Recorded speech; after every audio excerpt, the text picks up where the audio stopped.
Welcome back to our circle of healing and recovery.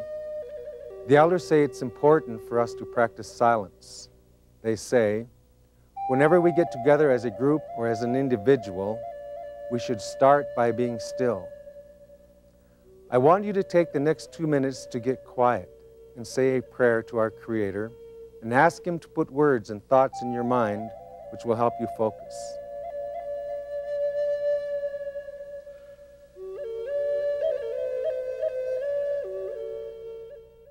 Welcome back to Recovery as a Process, Not an Event. In this portion of the workshop, we're going to be talking about steps 8 and 9 in that order. Some people try to jump step 9 into a variety of different spots, but we will indeed do them in that order. So first, I'd like to start with the instructions for step 8. And as usual, those instructions can be found in the recovery text. And the instructions for this step, which reads, made a list of all persons we had harmed and became willing to make amends to them all. The instructions can be found on pages 76 through 84 of the book. And we won't read those here. I'm quite sure everyone is capable of doing that part for themselves as they have come this far in the steps. I'm sure that this will be easy work now. And one of the things I'd like to say that is quite important here, to remember as we're going through the steps, we're picking up momentum, we're picking up information, we're plugging into power. So we're not on our own here. This is together with the Creator. We're in these steps at this stage. So in this 8th step, this is a readiness and willingness step again. What are we going to get ready for? And how will we get ready? We will get ready by very specifically going back and looking at our inventory and whatever discussion might have come out of our 5th step to see where had our thinking and behavior harmed other people. Yes? Where it had harmed other people. Now, we're not doing any amends here, so there's no reason not to put any name on this list. Very frequently, people freeze up when they get to this stage and they think, well, I can't do that one, I can't do that one, I won't do this one, I won't even think about that one. What I would encourage you to do, and because at this stage, you are now becoming the person you've described in your step 2 vision, your step 3 vision, your step 4 vision, and in your step 7 prayer and affirmations.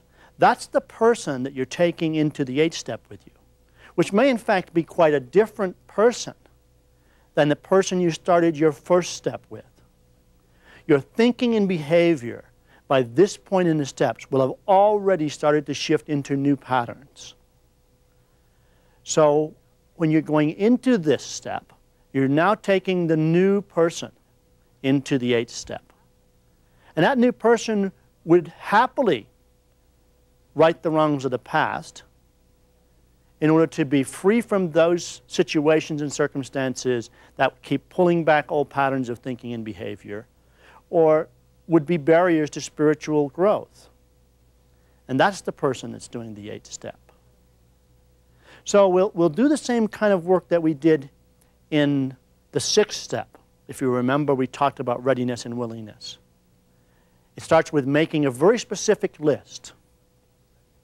So we get our pencil and paper ready, and we write down exactly who was the person, place, or institution that we owe some kind of corrective action to. Who is it? Very specific. What is it that the amend would be that would correct for this problem, this past behavior or whatever has caused the damage? Very specific. What? Then we might describe, and how would that look when it's completed? How would it look? See, we're imaging ourselves into successful completion of the amends before we ever start doing the amends. Some of the things that you've already learned about visualization techniques and printing positive results. So if you now have a complete list of all the people that you have harmed, a description of what it was you did to them and what the correction would look like. For each one of these now, I would suggest that you start to describe for yourself a positive outcome if this amend were completed. What would it be like if the amend were completed successfully?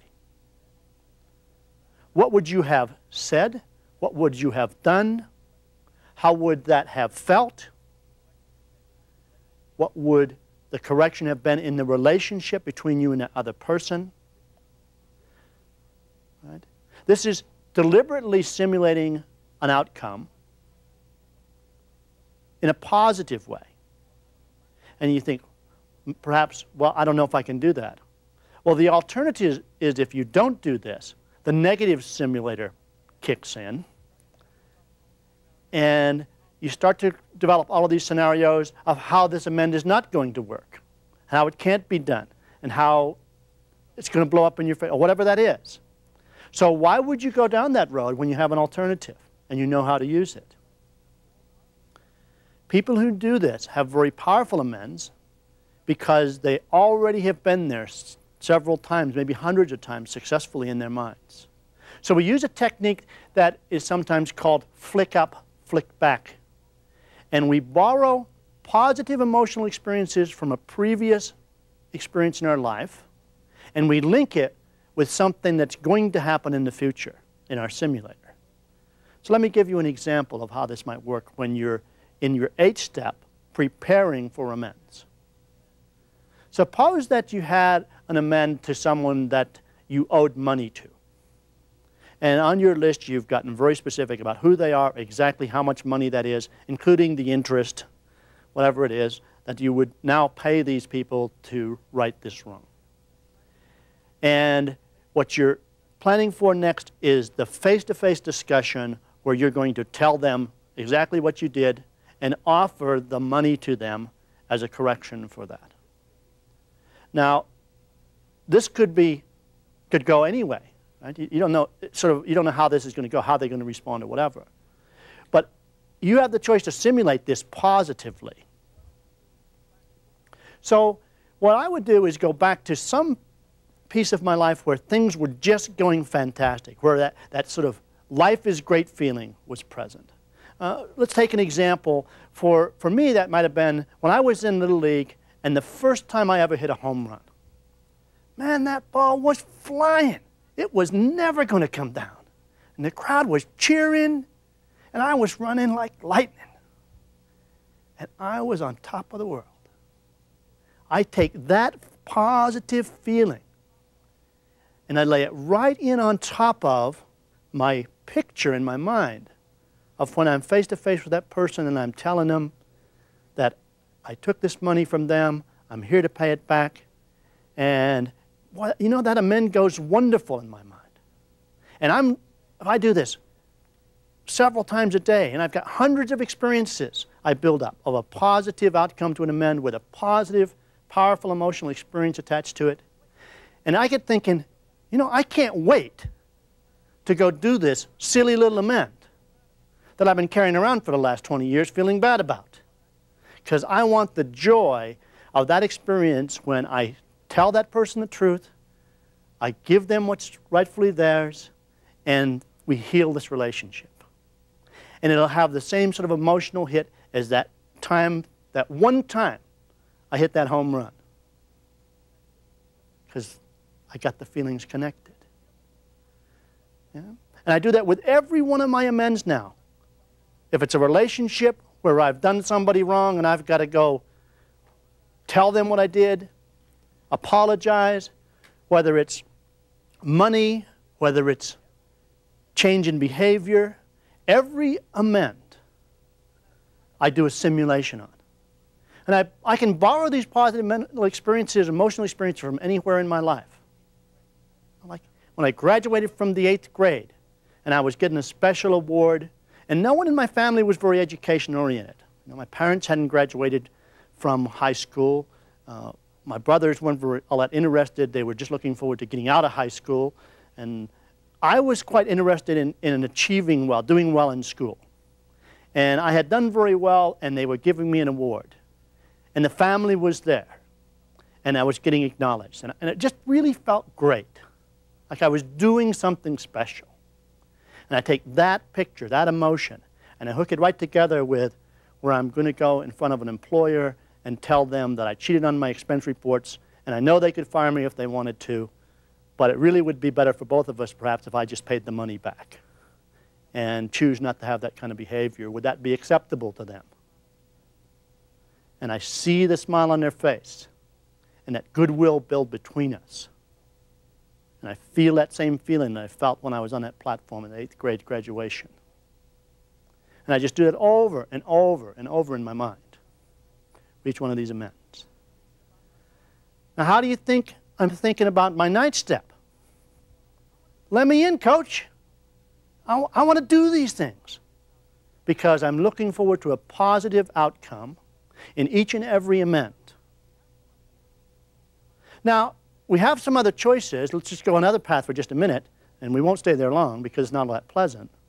But suppose that I had let this negative simulator run for me, and in my mind I thought, well, I'm going to go pay them, but they're probably not going to accept it anyhow, and they're going to be pissed off at me. And all of this scenario about how, and in my mind, I'm going in expecting this to not go well. And they get a little twitch under their eye, and I think they're telling me that I'm no good. And in the middle of making an amend, I end up in a fist fight. Because I've already built this thing up of how bad it's going to go. And that's an alternative that's sort of random, letting these things go however they would go.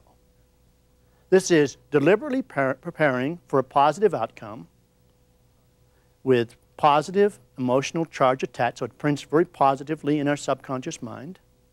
And before long, we come to believe that we are good at making amends. Amends come easy to us. It's part of our recovery process. And they always go well, you know, in my mind. They always go well. And funny enough, after I practiced these going well in my mind for some time, the actual amends seem to go very well. Because when I go in front of someone to make my apologies and to right the wrong, I'm expecting it to go well. I'm looking for positive signals from them, not negative ones. So I don't misread their intent when they are sort of taken aback.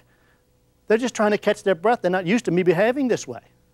They're not telling me that I'm no good and we're getting ready for a fist fight.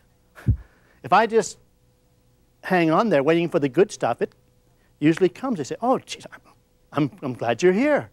It's nice to see you having this kind of thinking and behavior. We're pleased for you. You get those kind of responses most often. So this is a technique you can use, deliberately borrowing from past positive emotional experiences, laying it on top of a future event that you'd like to come out positively, and then climbing that simulator with these things.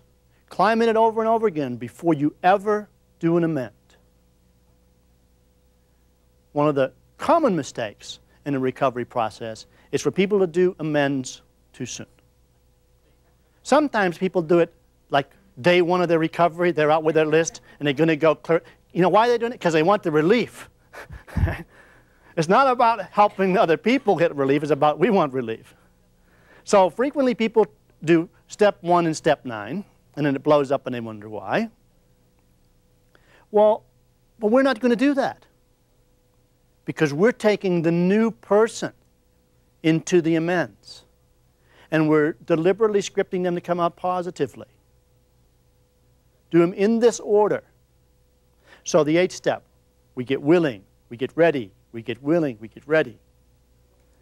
And then the door opens. We'll know when it's time. And it'll be soon, by the way, because you can't do this for very long without getting your engine all revved up and raring to go with your amends. So let's look at this 9th step then. What are the instructions for our 9th step? Well, the book says, make direct amends to such people wherever possible, except when to do so would injure them or others. Let's be clear. Your name is not others. This is not a loophole for recovering people not to do amends. Many people distort this a little bit and think that if it hurts me, it must be, well, what? No, this is about you clearing away the wreckage of your past so that your future can go different than the past has gone. And if you think about this like there's sun on a cloudy day. And you know the sun is there, but you just can't get at it because there's all this cloud cover. The cloud cover that's blocking us out from the sunlight of the Spirit is frequently called guilt, remorse, and shame. When we go to our fellows with the truth and we do our utmost best to resolve and right the wrongs, it's like the sun clearing away the clouds. Every one of these dissolves a bit, dissolves a bit, dissolves a bit. It's like these amends, or the undone amends, are like clouds between us and the Creator. And they're blocking out that clean connection between ourself and God that causes our life to grow and go so positively along spiritual lines. So this is the place where we get that spiritual freedom. In the fifth step, we get a sense of cleansing from just sharing it with another person and with God. In the ninth step, when we right the relationship between ourselves and our fellow man, we get another level of this that is sometimes really incredible. Because when we have completed our amends, one by one, we end up at a point where there is no one or no thing that we would be afraid to bump into on any day, on any street. Because we know that we have right relationships with ourselves, with God, and with our fellow man. That's a wonderful place to get to. And that is available to everyone who works steps.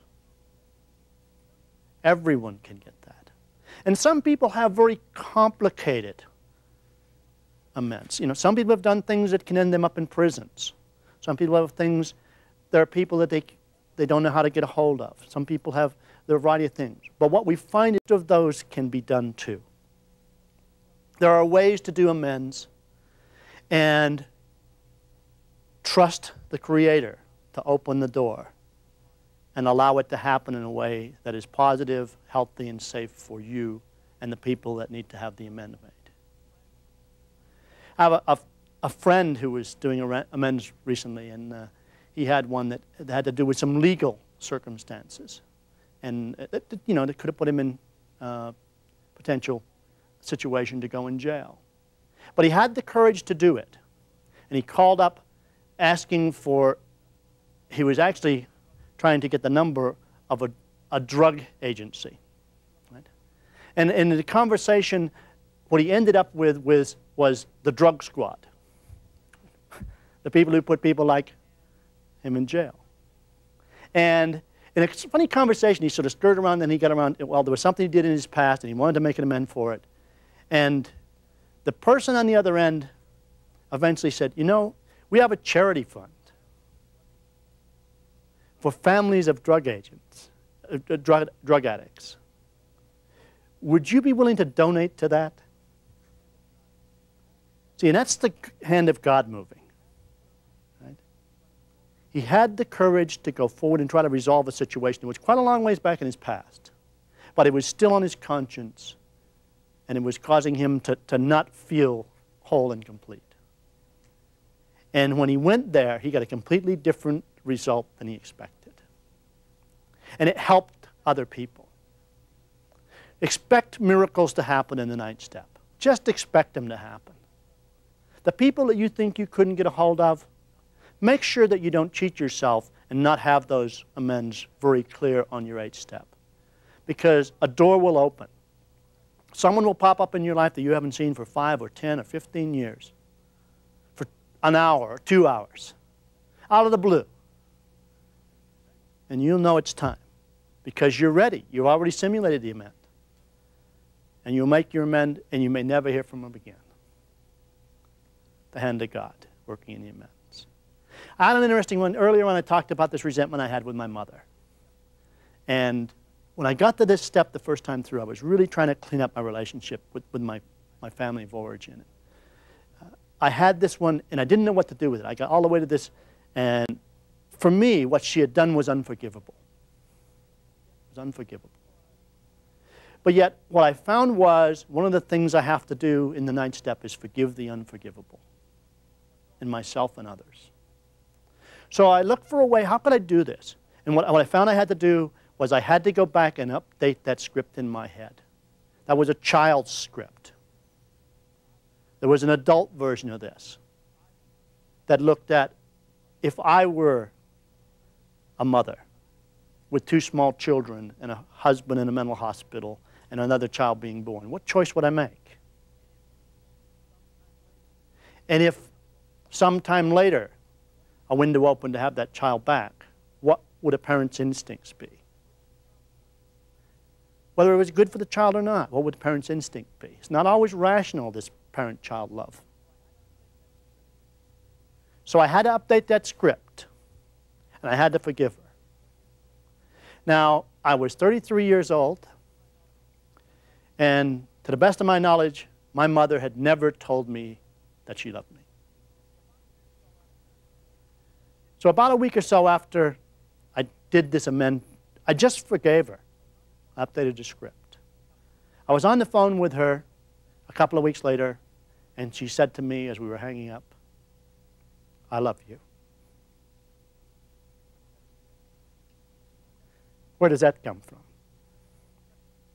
Yeah? Expect miracles. So this 9th step is so powerful. It's a really strong turning point in our recovery. It's the last step of clearing away the wreckage of the past, to put us on a footing of spiritual wellness. Physical, mental, spiritual, and emotional health is ours. And we can make choices that we didn't have before because some of our fear, remorse, guilt, shame has kept us from thinking those choices were available to us. But they were there all along. And here's where we start to claim them. So I always tell people that this whole process of the first 9 steps, the first 9 steps are like a rocket. They launch us onto a new spiritual orbit. And then we get a set of promises. And these promises are written quite clearly in this book.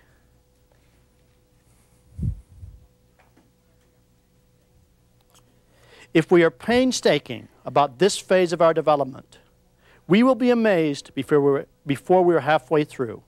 We are going to know a new freedom and a new happiness. We will not regret the past, nor wish to shut the door on it. We will comprehend peace. We will comprehend serenity, and we will know peace. No matter how far down the scale we have gone, we will see how our experience can benefit others. That feeling of uselessness and self-pity will disappear. We will lose interest in selfish things and gain interest in our fellows. Self-seeking will slip away. Our whole attitude and outlook upon life will change. Fear of people and of economic insecurity will leave us. We will intuitively know how to handle situations which used to baffle us. We will suddenly realize that God is doing for us what we could not do for ourselves. Are these extravagant promises? We think not. They are being fulfilled among us, sometimes quickly, sometimes slowly. They will always materialize if we work for them. And the work is to do these steps in this order and get those promises. They're available for everybody. So in the next portion, we're going to be talking about how we maintain ourselves at the top of this new spiritual orbit. That we've spent this time and energy coming from step 1 to 2 to 3, all the way through step 9, to build this hope, this possibility of a life beyond a wildest dream. We'll get to that in the next segment. Now is a good time to utilize a talking circle with your group. Focus on a subject which was discussed on the tape. Times change, but principles don't. Oren Lyons, Onondaga.